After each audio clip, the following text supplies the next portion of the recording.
Kita nyo kaya problemado ng matindi yung kampo ni Sara Duterte. At saka ang isa pa po dyan mga kababayan, kaya mas lalong namang problema pa ng matindi yung kampo po ni Vice President Sara Duterte. Kasi bukas po sa pagdinig, ito po yung mga imbitado o inimbitahan mga kababayan. So ngayon, sabi dito sa News 5, BP Sara impeachment hearing. Inimbitahan ng House Committee on Justice na Ombudsman Boying Remulla at dating Senador Sani Trillanes sa pagpapatuloy po ng impeachment hearing ng laban kay Vice President Sara Duterte.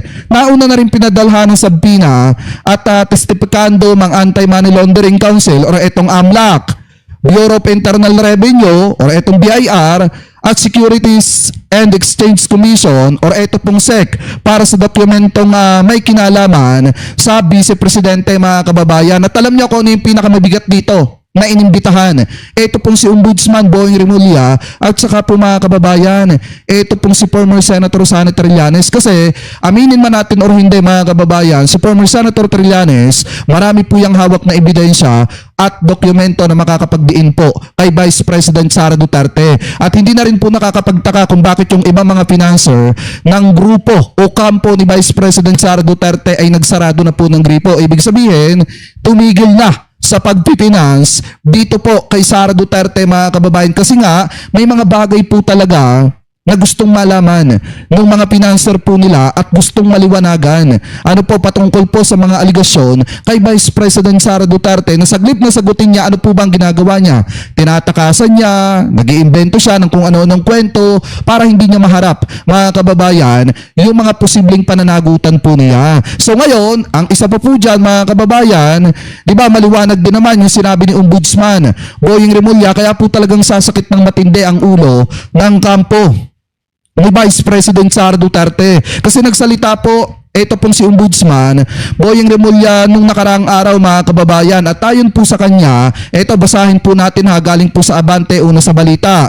Boying Remulla may pasabog po sa Kamara bukas mga kababayan. Kasi alam naman po natin, bukas po yung pagpapatuloy ng proceedings ng impeachment ni Vice President Sara Duterte dyan po mga kababayan sa Kamara sa Committee on Justice. So ngayon, malaki po talaga ang tsansa na marami pong ibulgar. Ito pong si Ombudsman Boying Remulla at kasama na po dyan yung mga sikreto ni Vice President Sara Duterte at yung mga paglustay po nila ng pera ng mga kababayang Pilipino po natin. So ngayon, sabi po dito, ibinunyag ni Ombudsman Jesus Crispin Boying Remulla na may mga malalaking isyong pasasabugin sa loob ng 3 araw, lalo na po sa paghahanap niya o sa pagharap niya sa Kamara de Representantes. Hindi binanggit ni Remulla kung ano ang mga ito, pero isa rito ay ang pagharap niya sa House Committee on Justice sa Miyerkules, Abril 22 mga kababayan. Sabi pa dito, kaugnay nito, binanggit naman ni Remulla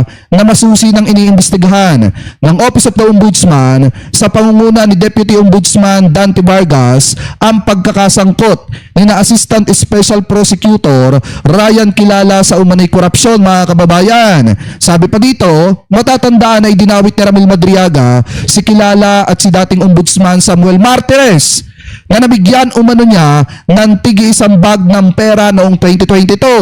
Nauna nang sinabi ni Assistant Ombudsman Miko Clavano na inisyuhan nila ng show cause order sina Kilala matapos ang revelasyon ni Madriaga sa Justice Panel. Sinabi ni Clavano na bukod sa perang binigay umano ni Madriaga kay Kilala, hihinga nila ng paliwanag ang Assistant Special Prosecutor sa akusasyon na ginamit umano niya ang impluensya sa San Sebastian College of Law to ensure that Sara received passing grades despite her poor academic performance mga kababayan. So ngayon, sabi pa dito, from our monitoring of the impeachment hearing, it seemed to be much deeper sa Addic Labano dahil may kaakibat umanong larawan at video ang affidavit po ni Ramil Madriaga. So ngayon, yung iba, kaya po kung mapapansin nyo, noong nakaraang araw, di ba, pinagtutulong-tulungan po nila si Ramil Madriaga na masira ang kredibilidad. Kasi nga, talagang mabigat mga kababayan, yung mga ibinulgar at isiniwalat po ni Ramil Madriaga. Ano po talagang kahit balibaligtarin nila mga kababayan yung kwento, hindi po nila maiaalis sa isipan ng mga kababayan Pilipino po natin na nakakita nung habang isinisiwalat isa-isa ni Ramil Madriaga yung mga bawat pangyayari na naranasan po niya at iniutos sa kanya ng mga Duterte, talagang nakikita ng taong bayan na sincero yung pagbubukas ng mga impormasyon ni Ramil Madriaga sa publiko. Kaya nga hindi po masira-sira mga kababayan or hindi po mawala-wala yung issue ng paglantad ni Ramil Madriaga at paglalabas ng mga impormasyon patungkol po sa pamilyang Duterte at patungkol kay Vice President Sara Duterte. Kaya hindi na rin po nakakapagtaka kung bakit ngayon talagang ikot yung kampo ng mga Duterte para maghanap po ng pondo.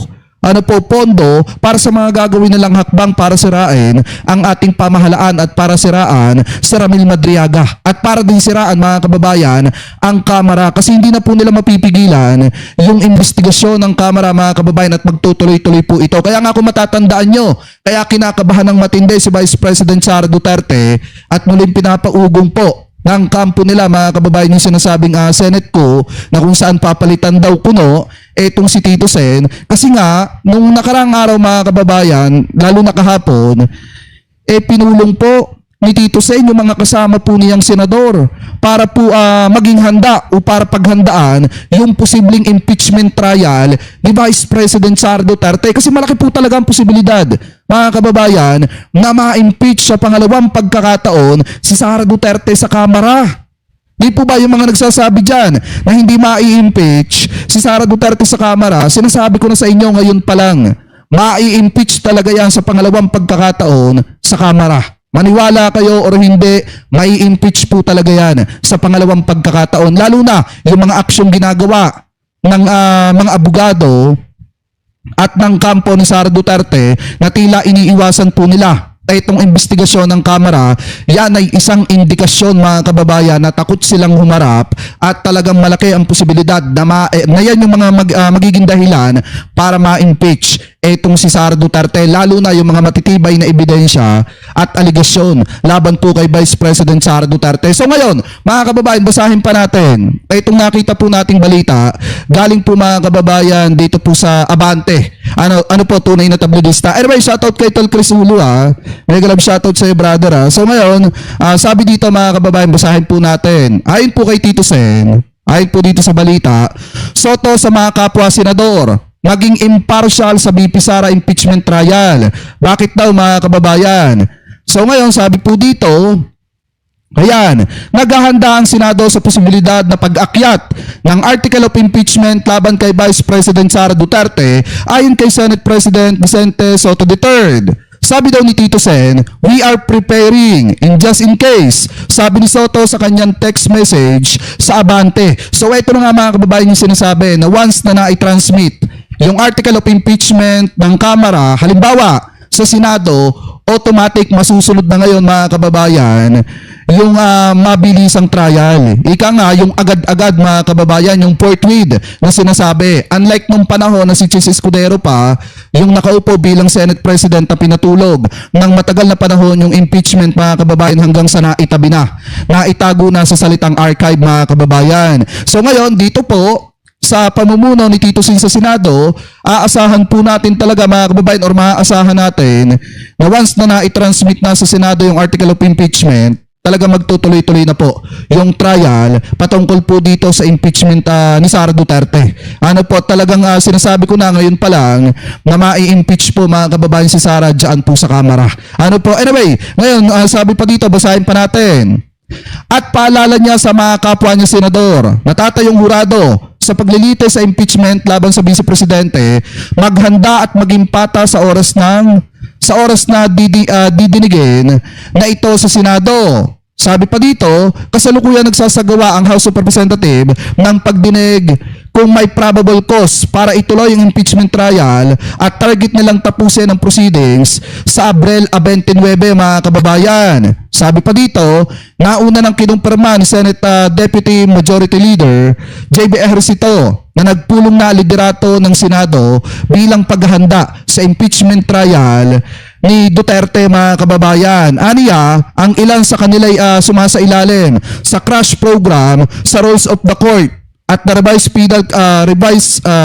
revised rules o criminal procedure bilang paghahanda sa gagawing paglilitis ng kaso ng Vice Presidente mga kababayan. Kasi predictable na po ito ng mga senador na talagang mai-impeach po talaga mga kababayan itong si Sara Duterte sa Kamara at hindi na po matatakasan yan ng ating Vice President. At yung mga DDSHit mga kababayan, maniwala kayo mag-iiyakan yung mga yan. Hindi ko nakakalimutan yung sinabi ko sa inyo noong nakaraang buwan na kapag ka na-impeach si Sara Duterte mga kababayan, hamon ko doon sa mga DDSHit, pag na-impeach si Sara Duterte sa Kamara sa pangalawang pagkakataon, kailangan yung mag-subscribe sa YouTube channel ko ha.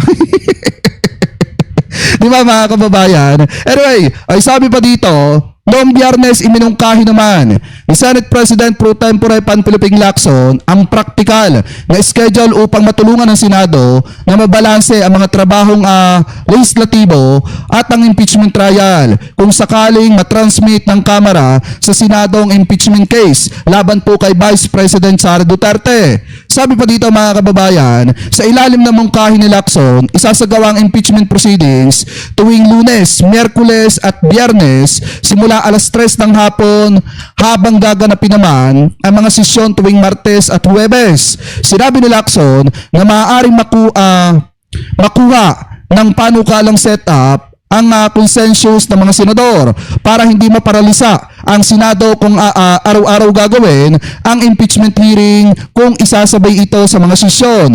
Dagdag niya, magbibigay rin ito ng tapat or ng sapat na oras sa mga senador upang makapag-review at makapaghanda para sa preyong impeachment trial at mga gawaing legislatibo mga kababayan. So ngayon, eto maliwanag na sinasabi po dito ni Tito Sen na dapat maging impartial yung mga kasamahan po niyang senador at hindi dapat basta-basta nagbibigay ng pahayag sa publiko. Katulad ng ginawa po ni Amy Marcos na talagang lantarang sinasabi mga kababayan na sinungaling.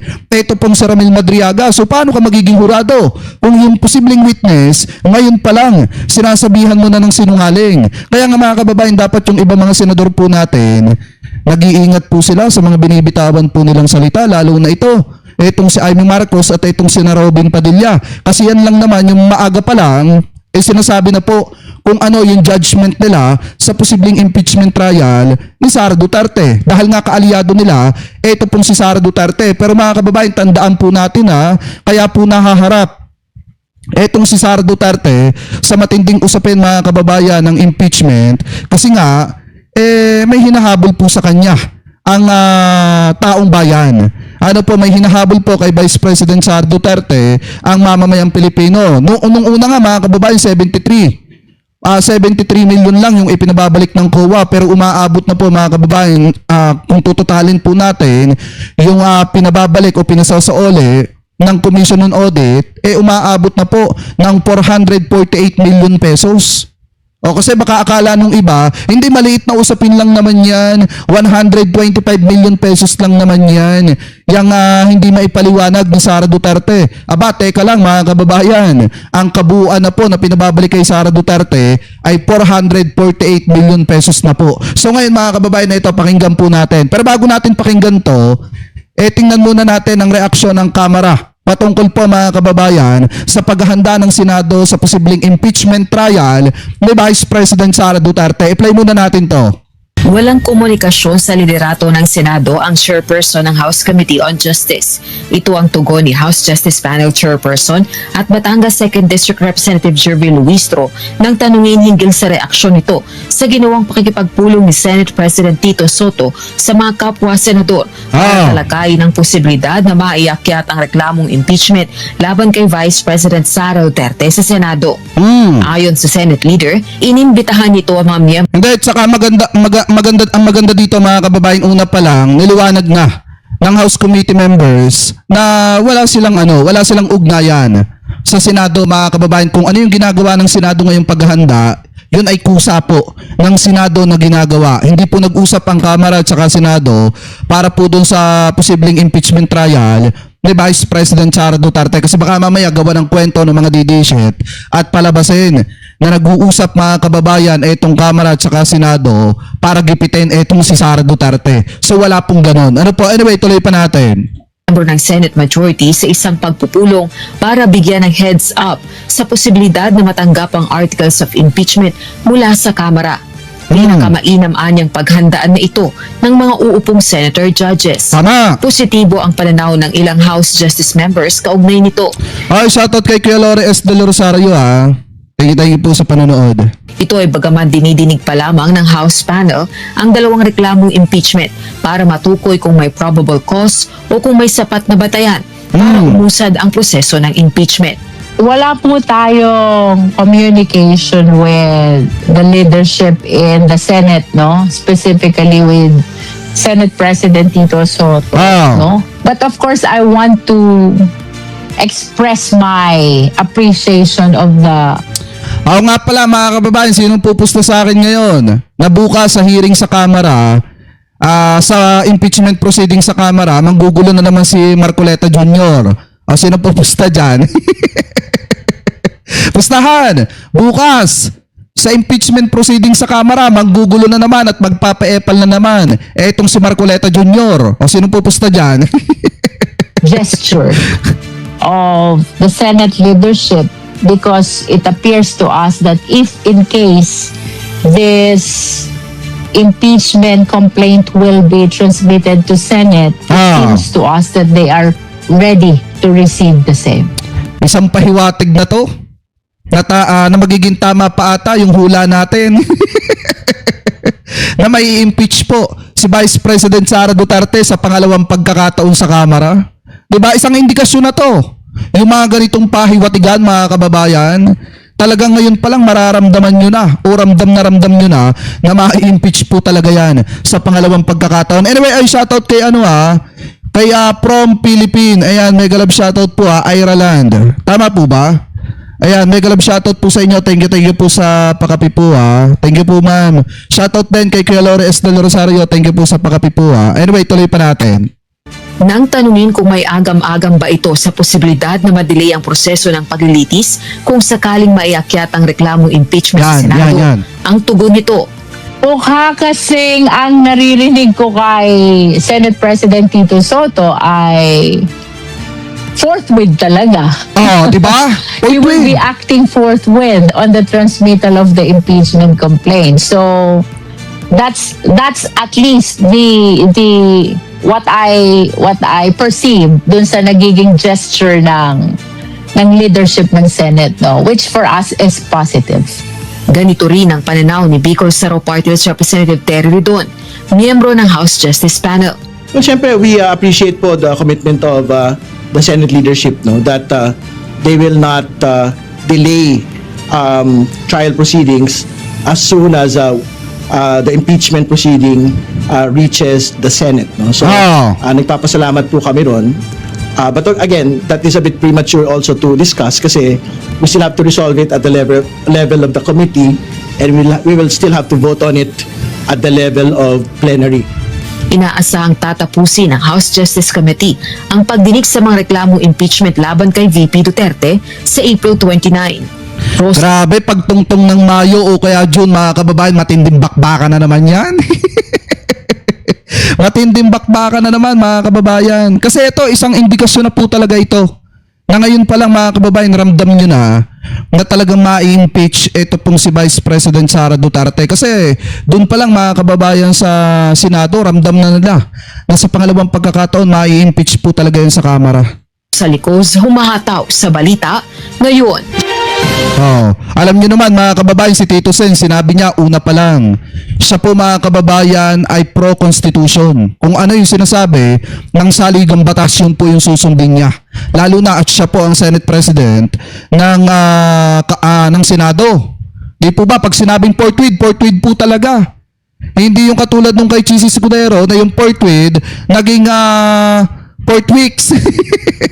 Hanggang sa naging 4 months, hanggang sa naibaon na sa limot. Kay Tito Sen agad-agad. Kaya nga po kung mapapansin po ninyo, 'di ba nagpatawag ng tulong ng caucus itong si Tito Sen kasi nga para pag-usapan na kung ano yung mga rules na gagawin ng mga hurado, mga kababayan, ususundin ng mga hurado kapag ka naandudo na sa mismong impeachment trial. Kasi ramdam nila na talagang mai-impeach po si Sara Duterte sa pangalawang pagkakataon. Pasensya na kayo kung inuulit-ulit ko, ipinamumukha ko lang talaga doon sa kampo ni Sara Duterte na kahit anong gawin yung paninira sa proceedings, hindi nyo masisira ang proceedings ng impeachment ni Sara Duterte. Maniwala kayo, sa pangalawang pagkakataon, mai-impeach po talaga yan sa Kamara. Kasi nga, bukod sa talagang sureball na mai-impeach po talaga yan, wala naman po talagang bilang yung Duterte Black doon po mga kababayan sa Kamara. Kasi karamihan po talaga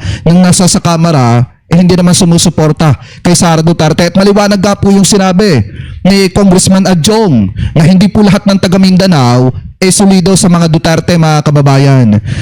Dahil nga, alam naman po natin sa Congressman Adjong, taga Mindanao. At ngayon, unti-unti nang nagigising yung iba mga kababayan Pilipino po natin na talagang mahihirapan si Sara Duterte dito po sa usapin na ito.